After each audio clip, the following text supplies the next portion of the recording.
বাংলাদেশের সনাতনী নেতা চিন্ময় প্রভুর মুক্তি এবং বাংলাদেশের সনাতনী হিন্দুদের উপর অত্যাচারের প্রতিবাদে গর্জে উঠলেন অগ্নিমিত্রা। মোল্লা ইউনুসকে নোবেল ফেরত দেওয়ার আর্জি জানালেন তিনি। প্রসঙ্গত, চিন্ময় কৃষ্ণ প্রভুকে গ্রেফতারের পর ফের দুই সাধুকে গ্রেফতার করেছে ইউনুস প্রশাসন। তার প্রতিবাদে এদিন অগ্নিশর্মা হয়ে ওঠেন অগ্নিমিত্রা। চিন্ময় কৃষ্ণ মহাপ্রভুকে যেভাবে অ্যারেস্ট করে রাখা হয়েছে এবং তারপরেও গতকাল দুজন তার শিষ্য যারা প্রসাদ দিতে গেছিলেন জেলে, তাদেরকেও অ্যারেস্ট করা হয়েছে। এই অন্যায় আমরা সহ্য করব না। মোহাম্মদ ইউনুস, আপনি শান্তির নোবেল প্রাইজ পেয়েছিলেন, আপনি ফেরত দিয়ে দিন। আপনার যদি সামান্য লজ্জা থাকে মোহাম্মদ ইউনুস, আপনি শান্তির নোবেল পুরস্কার ফেরত দিয়ে দিন। আপনার কোনো নৈতিক অধিকার নেই এই নোবেল পুরস্কার রাখার, কারণ আপনার নেতৃত্বে আপনি একজন ব্যর্থ নেতা।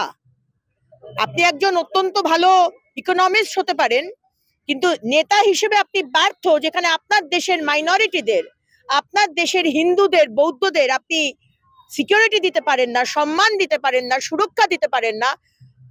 আমি জানি না, আপনার কোনো অধিকার নেই ওই নোবেল পুরস্কার পাওয়ার। এবং তার উপরে আপনার শ্বশুর বাড়ি হচ্ছে আমাদের বর্ধমানে।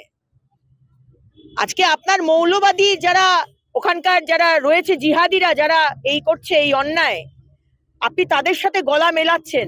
আপনার চুপ থাকা মানে আপনি সমর্থন জানাচ্ছেন কি হিসেবে?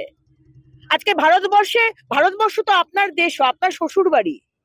ভারতবর্ষ থেকে মানে ডিম থেকে, আদা থেকে, পেঁয়াজ থেকে, কয়লা থেকে, পেট্রোলিয়াম থেকে কি না জিনিস যায়।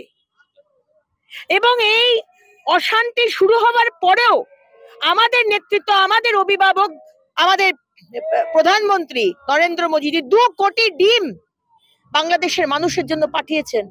এই অশান্তির পরেও কিছু তো শিখুন। কিন্তু প্রতিবাদ চলবে। যদি ভেবে থাকেন যে হিন্দুরা চুপচাপ বসে থাকবে, হিন্দুরা খুব নরম ধর্ম, যে যার অত্যাচার করবে, পা দুমড়ে চলে যাবে হিন্দুদের ওপরে, আর আমরা চুপ করে সহ্য করব, মহাদেবের মতো নীলকণ্ঠ হয়ে বিষ পান করব, আর নয়, আর নয়। Enough is enough.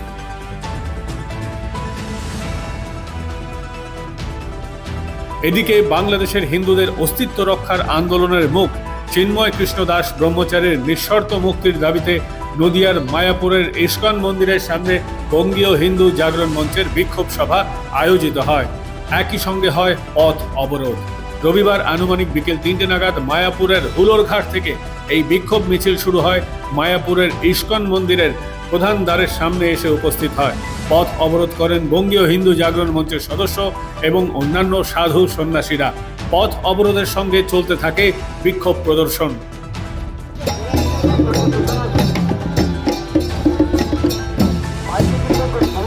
এদিকে চিন্ময় কৃষ্ণ প্রভুর নিঃশর্ত মুক্তির দাবিতে বিশ্ব হিন্দু পরিষদের উদ্যোগে পূর্বস্থলী 1 নম্বর ব্লকের জাহাননগর পঞ্চায়েতের অন্তর্গত ভাটারান্ডি ঘুড়ি ব্রহ্মানী তলা থেকে পারুলিয়া বাজার পর্যন্ত প্রতিবাদ মিছিল অনুষ্ঠিত হলো। উপস্থিত ছিলেন বিশ্ব হিন্দু পরিষদের জেলা সম্পাদক চিন্ময় দাশগুপ্ত, জেলা সহসভাপতি শান্তি দালাল সহ আরও অনেকে। এই দিনের মিছিল থেকে বাংলাদেশের চিন্ময় প্রভুর মুক্তির দাবি তোলা হয়। এছাড়াও সারা বিশ্বে ছড়িয়ে থাকা ইসকনের প্রায় 1000 মন্দিরে শান্তি প্রার্থনা করা হয়। অহিংসার পথেই চলবে ইসকনের প্রতিবাদ এবং আন্তর্জাতিক স্তরে বাংলাদেশের হিন্দু নির্যাতনের এই ইস্যু তোলা হবে বলে জানিয়ে দিয়েছে ইসকন। ব্যুরো রিপোর্ট, মাধ্যম।